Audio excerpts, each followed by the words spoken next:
Hello everyone, আজকের ক্লাসে আমরা আলোচনা করতে যাচ্ছি আইএলটিএস রাইটিং টাস্ক 2 নিয়ে। এবং রাইটিং টাস্ক 2 এ আমাদের বিভিন্ন ধরনের কোয়েশ্চেন প্যাটার্ন আছে। এর মধ্যে সবচেয়ে বেশি গুরুত্বপূর্ণ এবং সবচেয়ে বেশি ফ্রিকোয়েন্টলি আসে হচ্ছে আইএলটিএস এর আর্গুমেন্টেটিভ অ্যাসে নিয়ে। এবং আজকের এই ক্লাসে আমি আপনাদেরকে একটা কমপ্লিট একটা ফরম্যাট দেখাবো, যেই ফরম্যাটটা দিয়ে আপনারা যে কোনো ধরনেরই আর্গুমেন্টেটিভ অ্যাসে আপনারা লিখতে পারবেন। এবং এখানে দেখতে পাচ্ছেন বলা আছে যে complete format with 150 words. So আমরা যেটা করে থাকি, আমাদের আইএলটিএস-এর যারা স্টুডেন্ট আছে প্রত্যেককে আমরা 4টা ফরম্যাট শিখাই। জাস্ট 4টা ফরম্যাট শিখলেই আইএলটিএস-এর রাইটিং, যে কোনো ধরনের রাইটিং আসলেই আমাদের স্টুডেন্টরা লিখতে পারে। সো আজকের ক্লাসে যারা এই ভিডিওটা শুরু থেকে শেষ পর্যন্ত দেখবেন, তাদের আর্গুমেন্টেটিভ অ্যাসে নিয়ে কোনো ধরনের কনফিউশন থাকবে না, আপনারা খুব ইজিলি লিখতে পারবেন। সো ভিডিওটা শুরু করার আগে আমি একটু বলতে যাচ্ছি, যারা আমাদের চ্যানেলে এখনো সাবস্ক্রাইব করেনি, please do subscribe our channel now so that you guys can get the new videos based on the IELTS। কিভাবে আপনারা আর্গুমেন্টেটিভ অ্যাসেটাকে চিনতে পারবেন বা রেকগনাইজ করতে পারবেন, এখানে 3টা অপশন দেওয়া আছে। এই 3টা থেকে যে কোনো একটা স্টেটমেন্ট থাকলেই আপনারা বুঝতে পারবেন যে এটা হচ্ছে আর্গুমেন্টেটিভ অ্যাসে। প্রথমেই বলা আছে, to what extent do you agree or disagree with this statement। আপনি এই স্টেটমেন্টের সাথে কতটুকু অ্যাগ্রি ও ডিসএগ্রি করেন। Number 2 is, do you agree or disagree with this statement। আপনি কি এটার সাথে একমত or দ্বিমত পোষণ করেন। Number 3 is, do the advantages outweigh the disadvantages, which means যে এটার সুবিধাগুলো কি অসুবিধাগুলোকে কি ছাড়িয়ে যায় কিনা। সো যদি এরকম 3টা থেকে এই 3টা থেকে যে কোনো একটা স্টেটমেন্ট আপনার কোয়েশ্চেনের মধ্যে যদি থাকে, আপনাকে বুঝতে হবে যে এটা হচ্ছে কি আর্গুমেন্টেটিভ অ্যাসে। সো এটা খুবই ইজি একটা টেকনিক। আপনারা জাস্ট এই 3টা কোয়েশ্চেনস হচ্ছে কি করবেন, মেমোরাইজ করে ফেলবেন সবাই। অলরাইট, এখন আমরা দেখবো হচ্ছে টপিকটা। So let's have a look at the topic now. So টপিকটা হচ্ছে এরকম যে, নাওয়াডেজ students are highly motivated to study abroad for better opportunities. মানে স্টুডেন্টরা বিদেশে পড়াশোনার জন্য অনেক বেশি ইন্টারেস্টেড আর মোটিভেটেড। সো বলা আছে, রাইট অ্যাট লিস্ট 250 ওয়ার্ডস। আমরা জানি যে আইএলটিএস রাইটিং টাস্ক 2 লিখতে গেলে আমাদেরকে অ্যাট লিস্ট 250 ওয়ার্ডস লিখতে হবে উইদিন 40 মিনিটস, 40 মিনিটের মধ্যে। সো আমাদের এখানে একটা স্টেটমেন্ট দেওয়া আছে, একটু দেখি। To what extent do you agree or disagree with this statement। আমি আপনাদেরকে শুরুতেই বলেছিলাম যে 3টা থেকে যে কোনো একটা থাকলে আপনি বুঝতে পারবেন হচ্ছে এটা হচ্ছে আর্গুমেন্টেটিভ অ্যাসে। সো আমরা শিখে ফেললাম যে কিভাবে আর্গুমেন্টেটিভ অ্যাসেটা আমরা চিনতে পারবো। এবং এখানে একটা টপিকও আছে, এবং এই টপিকটার একদম কমপ্লিট একটা আনসার আমি আপনাদের জন্য নিয়ে আসছি। এই ফরম্যাটের থ্রুতে আমি আপনাদেরকে দেখাবো। সো চলেন আমরা নেক্সট স্টেপটা দেখি। দেখেন, আমরা যখন কোয়েশ্চেনটা পেয়ে যাই আইএলটিএস এক্সামে, আমরা অনেকেই যেটা করে থাকি, জাস্ট কোয়েশ্চেনটা লেখা স্টার্ট করি বা ওটার আনসারটা লেখা স্টার্ট করি, which is not good at all. So আমাদেরকে যেটা করতে হবে, আমরা প্রথমে একটু প্ল্যানিং করে নেব। প্ল্যানিংটা হচ্ছে আমরা 3টা স্টেপে ভাগ করছি এখানে। প্রথমত হচ্ছে note taking, and note taking করবো, আর এটাকে নিয়ে একটু চিন্তা করবো টপিকটাকে 2 থেকে 3 মিনিট। 2 থেকে 3 মিনিট আপনি টপিকটা নিয়ে একটু চিন্তা ভাবনা করবেন, কোন ধরনের পয়েন্টসগুলো আপনি লিখতে পারেন। সো আমি আপনাদেরকে দেখাবো যে কোন ধরনের পয়েন্টসগুলো আপনারা লিখবেন। Number 2 is the body writing. আপনাকে রাইটিংটা 30 to 35 মিনিটসের মধ্যে কমপ্লিট করতে হবে, and checking for 1 to 2 minutes. IELTS রাইটিংটা আমাদের একদম লেখা কমপ্লিট হয়ে গেলে ওই মাস্ট আমাদেরকে কি করতে হবে, চেক করতে হবে যে আমাদের কোনো ধরনের ইরর আছে কি না। সো চলেন আমরা নোট টেকিংটা কিভাবে করব। আপনারা প্রত্যেকে আপনাদের কোয়েশ্চেন পেপারে, আমি আবারও বলি, আপনারা কোয়েশ্চেন পেপারে প্রত্যেকে নোট নিয়ে নেবেন, সো দ্যাট আপনার পরবর্তী 35 মিনিটসের যে রাইটিংটা বা 30 to 35 মিনিটসের যে রাইটিংয়ের যে জার্নিটা আছে, এটা আপনাদের জন্য অনেকটা ইজিয়ার হয়ে যাবে। আপনার রাইটিংয়ের মাঝখানে স্টাক হবেন না। সো আমরা একটু দেখি যে হাউ টু টেক নোটস। আচ্ছা, আমরা এখানে একপাশে দেখতে পাচ্ছি কিছু এগ্রিড পয়েন্টস আছে, এটাকে সাপোর্ট করার জন্য, আর কিছু ডিসএগ্রিড পয়েন্ট আছে। সো আপনি চাইলে এটাকে ডিসএগ্রিও করতে পারেন, বাট আজকের এসেতে আমরা কি করব, এগ্রি করব। এই জন্য আমরা কি করেছি, এখানে 3টা পয়েন্ট লিখেছি, আর ডিসএগ্রিতে আমরা জাস্ট অনলি 2টা পয়েন্টস লিখেছি। সো চলেন আমরা এগ্রিড পয়েন্টসগুলো একটু দেখে নিই। প্রথমেই বলা আছে world recognised certificate, world recognised একটা সার্টিফিকেট স্টুডেন্টরা অ্যাচিভ করতে পারে। Number 2 is to be multicultural. Number 3 is great study environment. So এই হচ্ছে 3টা পয়েন্ট যেগুলো হচ্ছে আমরা সাপোর্ট করার জন্য দিয়েছি। On the other hand we have some other options for the disagree point. So number 1 is a very expensive, number 2 is feeling isolated. So এখানে 2টা পয়েন্ট দিয়েছি। আপনি যদি disagree করতে চান, জাস্ট এগ্রিতে 2টা পয়েন্ট দিবেন, আর ডিসএগ্রিতে 3টা পয়েন্ট দিয়ে দিবেন। অলরাইট, সো এই হচ্ছে একটা শর্ট ব্রিফ। আমরা কিভাবে চিনবো অ্যাসেটাকে, অ্যান্ড দেন লাইক কিভাবে আমরা নোট টেকিংটা করে নেব। নোট টেকিং এর পর দেন আমরা এখন যে বিষয়টা দেখব সেটা হচ্ছে সবচেয়ে বেশি গুরুত্বপূর্ণ, এটা হচ্ছে আমাদের লাইক ফরম্যাট। আমি আবারও বলি, ফরম্যাটটা খুবই গুরুত্বপূর্ণ, বিকজ ফরম্যাটের মধ্যে 150 ওয়ার্ডস দেওয়া আছে। আপনারা জাস্ট কি করবেন, 100 ওয়ার্ডস জাস্ট নিজের থেকে লিখবেন। সো চলেন আমরা একটু দেখে নেই যে কয়টা প্যারাগ্রাফ লিখতে হবে। আমরা অনেকেই কনফিউজ থাকি যে লাইক কয়টা প্যারাগ্রাফ আমাদের অ্যাসে রাইটিং এ লিখতে হবে। ওয়েল, আপনাকে মিনিমাম 4টা paragraph, which is standard actually, 4টা প্যারাগ্রাফে লিখবেন। প্রথমে ইন্ট্রোডাকশন থাকবে, দেন বডি 1 এ এগ্রি পয়েন্টস গুলো লিখবেন, বডি 2 তে ডিসএগ্রি, অ্যান্ড দেন ফাইনালি আপনি কনক্লুশন লিখবেন। এটা হচ্ছে একটা স্ট্যান্ডার্ড একটা ফরম্যাট। সো চলে আসেন ফরম্যাটে। ইন্ট্রোডাকশন দেখেন, এই ইন্ট্রোডাকশনটা যদি আপনি এখানে যে সেন্টেন্সগুলো আছে এগুলো যদি মেমোরাইজ করে ফেলেন এটা, তাহলে আপনার যে কোনো ধরনের আর্গুমেন্টেটিভের ইন্ট্রোডাকশন লিখতে গেলে আপনি আটকাবেন না। জাস্ট আপনাকে এখানে টপিক ওয়ার্ডটা লিখতে হবে। সো চলেন আমরা এখন ইন্ট্রোডাকশনটা একটু দেখি। বলা আছে when it comes to the issue of topic word। Topic ওয়ার্ডটা হচ্ছে কি আজকে আমরা একটু দেখে নিই।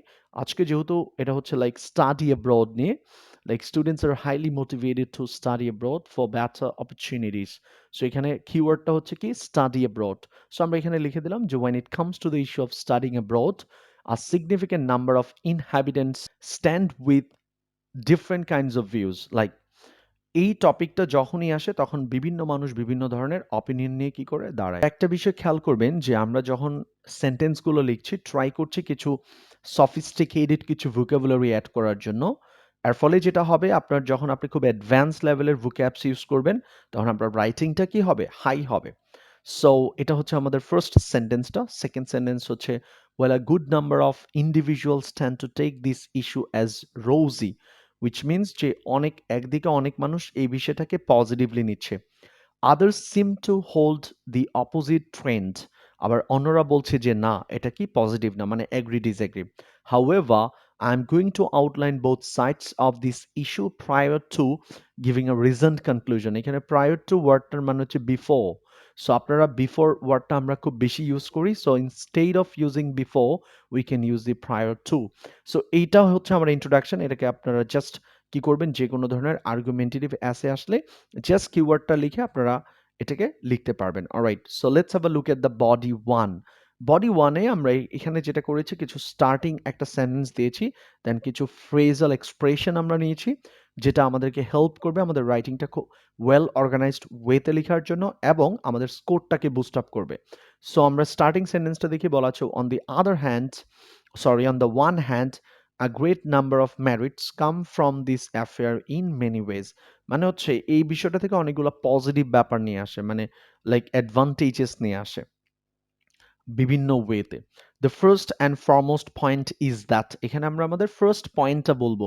সো ফার্স্ট পয়েন্টটা আমাদের কি ছিল, আমরা জাস্ট একটু পরেই আমাদের আনসারটা দেখবো, লাইক আমরা যে নোট টেকিংটা করেছিলাম এটাকে আমরা অ্যাপ্লাই করব। And then to cite an example, মানে হচ্ছে আমরা যে প্রথমে পয়েন্টটা লিখলাম এটাকে সাপোর্ট করার জন্য এখানে একটা এক্সাম্পল দেব। এবং এক্সাম্পল দেওয়া হচ্ছে খুবই গুরুত্বপূর্ণ, কারণ এক্সাম্পল দিলে আপনি যে পয়েন্টটা লিখেছেন এটাকে আপনি আরো খুবই লাইক ইন আ ব্রড ওয়েতে আপনি বুঝাইতে পারবেন যে আপনি ওই পয়েন্টটাতে কি বুঝাতে চাচ্ছেন এখানে। Number 2 is another worth mentioning point is that. Second point লিখার জন্য আমরা আমাদের এখানে আরেকটা ফ্রেজাল এক্সপ্রেশন ইউজ করবো এবং এখানে সেকেন্ড পয়েন্ট আমরা লিখবো। অ্যান্ড দেন এটাকে সাপোর্ট করার জন্য আমরা এগেইন আরেকটা ফ্রেজাল এক্সপ্রেশন ইউজ করব, এটা হচ্ছে টু গিভ অ্যান এক্সাম্পল। আমরা অনেকেই জাস্ট বলি যে ফর এক্সাম্পল না বলে বলতে পারি টু গিভ অ্যান এক্সাম্পল। এটা বলে আমরা সেকেন্ড একটা এক্সাম্পল দেব।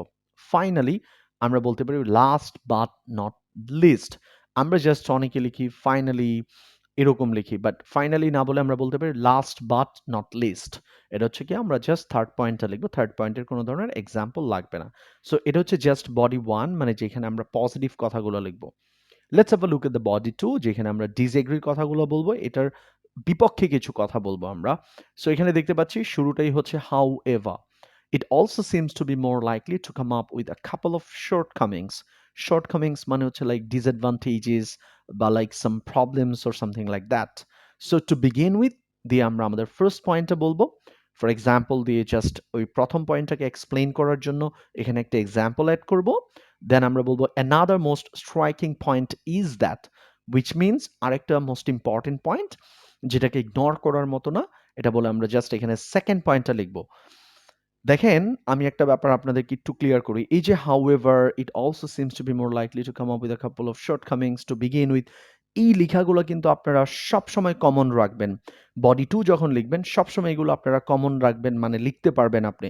তার মানে আপনি যখন এসে লিখতে যাবেন আপনার টেনশন করা লাগবে না যে আমি body 2 যে স্টার্ট করব এটার জন্য আমি কি বলে স্টার্ট করতে পারি।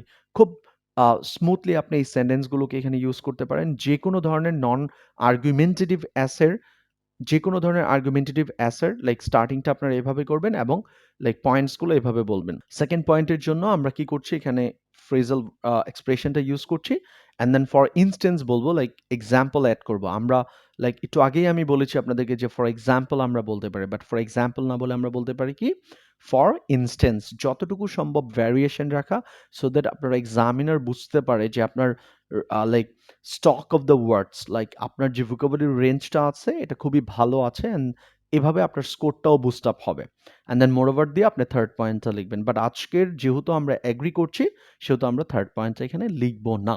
ওকে, and the final portion is a conclusion. আচ্ছা, কনক্লুশনটাও কিন্তু কমন থাকবে। যে কোনো ধরনের আর্গুমেন্টেটিভ এসে আসলে এই কনক্লুশনটা আপনারা ইউজ করতে পারবেন।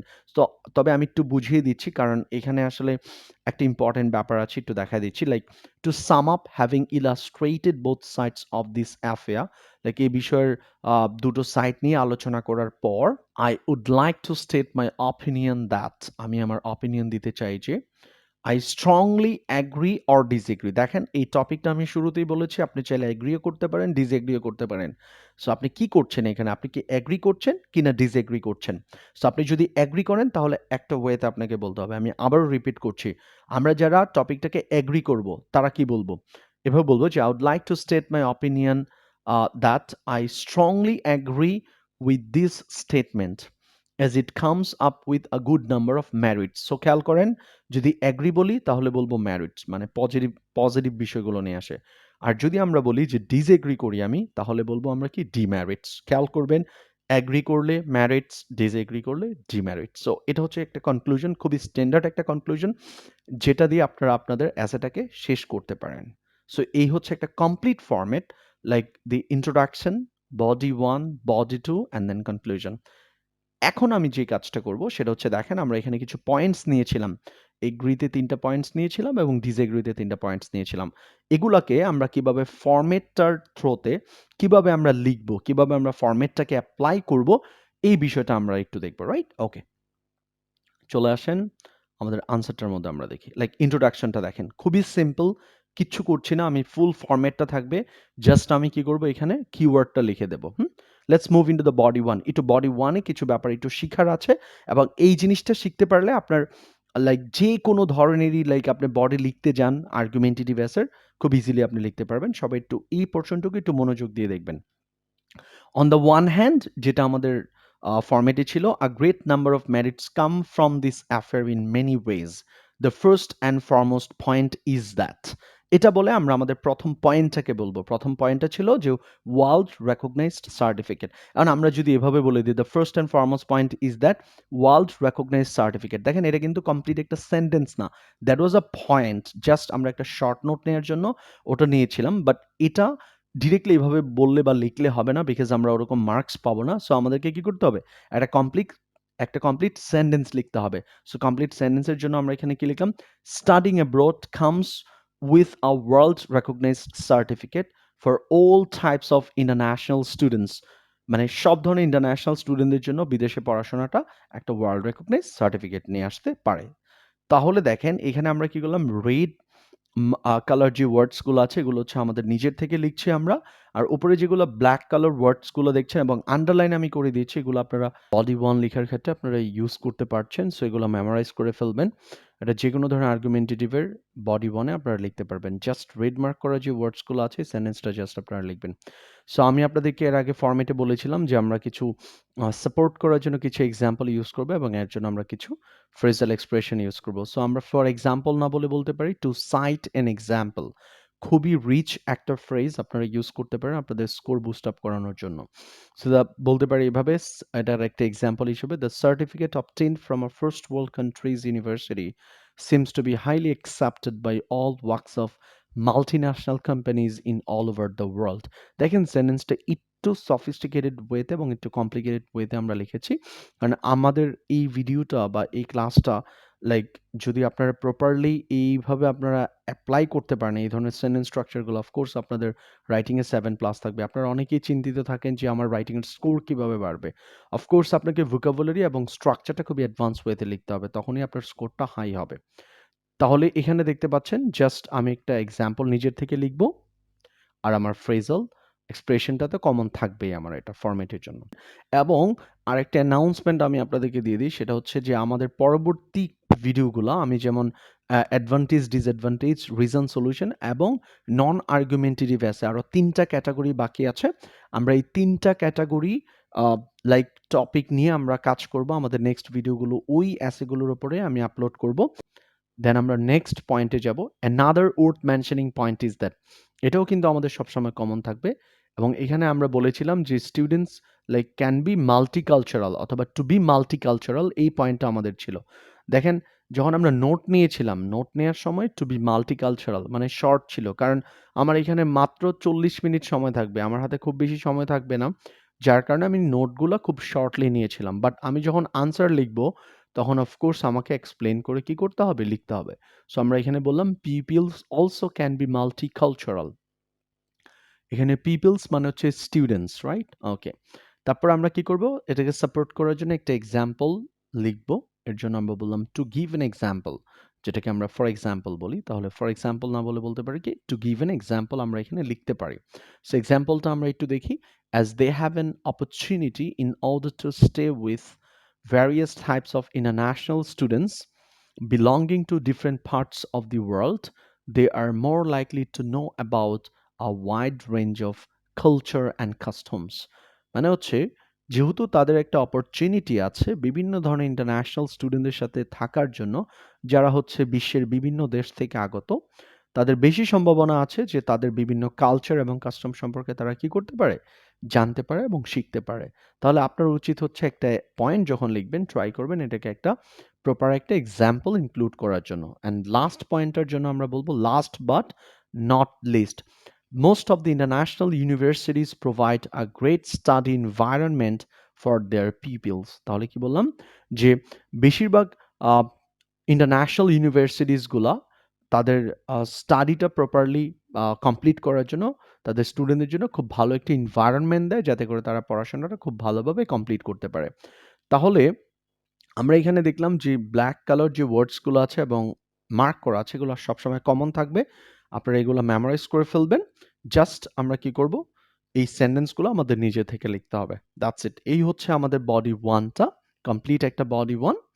সো আপনারা ট্রাই করবেন এইভাবে লিখার জন্য, এরকম সফিস্টিকেটেড ওয়েতে লেখার জন্য, তাহলে আপনাদের স্কোরটা খুব ভালো আসবে। আর যারা হচ্ছে একটু উইক, আমি আবারও বলছি যারা একটু উইক, যাদের টার্গেট হচ্ছে 5.5 to 6 অথবা লাইক 6 এর মধ্যে, তাহলে তাদের জাস্ট আপনারা ফরম্যাটটা ফলো করেন আর নরমালি আপনারা সেন্টেন্সেসগুলোকে লিখেন, খুব বেশি সফিস্টিকেটেড হওয়া লাগবে না, গ্রামাটিক্যাল এরর ছাড়া লিখেন, তাহলে দেখবেন আপনার 6.5 চলে আসবে। অলরাইট, সো এই হচ্ছে আমাদের বডি 1টা। সো এখন হচ্ছে now it's your turn to write the body 2 in the comment box, then will evaluate your writing score. আর আপনাদের অনেকের মনের মধ্যেই প্রশ্ন থাকতে পারে আপনারা কিভাবে লিখবেন। দেখেন ঠিক বডি 1টা যেভাবে আমরা লিখেছি, এই যে এখান থেকে পয়েন্টসগুলো নিয়ে ঠিক সেম ওয়েতে আপনারা কি করবেন, বডি 2টাকে লিখবেন। সো বডি 2টা একটু দেখেন, এখানে লাইক ফুল আমাদের ফরম্যাটটা দেয়া আছে। আমরা জাস্ট কি করব, এখানে থেকে পয়েন্টসগুলো নেব, খেয়াল করেন এই যে পয়েন্টসগুলো নেব, পয়েন্টসগুলো নিয়ে আমরা আমাদের মতো করে লিখব। অ্যান্ড দেন ফাইনালি যে কাজটা করতে হবে, কনক্লুশন লিখতে হবে। সো কনক্লুশন তো আমি আপনাদেরকে বলেই দিলাম অ্যাজ ইট ইজ, জাস্ট এটাকেই আপনারা মেমোরাইজ করে ফেলবেন। যদি আপনারা এগ্রি করেন, যেহেতু আজকে আমরা এগ্রি করছি আমাদের এসেতে, তাহলে আমরা এভাবে বলবো যে to sum up, having illustrated both sides of this affair, I would like to state my opinion that I strongly agree with this statement as it comes up with a good number of merits. যেহেতু এটা অনেকগুলো সুবিধা নিয়ে আসে। So that's all about today. এই হচ্ছে আজকের overall ক্লাসটা, আশা করি সবাই বুঝতে পেরেছেন। আর যদি আপনাদের কারো কোনো ধরনের কোয়েশ্চেন থাকে অবশ্যই আপনারা আমাদেরকে কমেন্টস করে জানাবেন। So dear viewers, that's all about today and hope to see you in my next videos. So till then, be happy. Allah Hafiz. Thank you.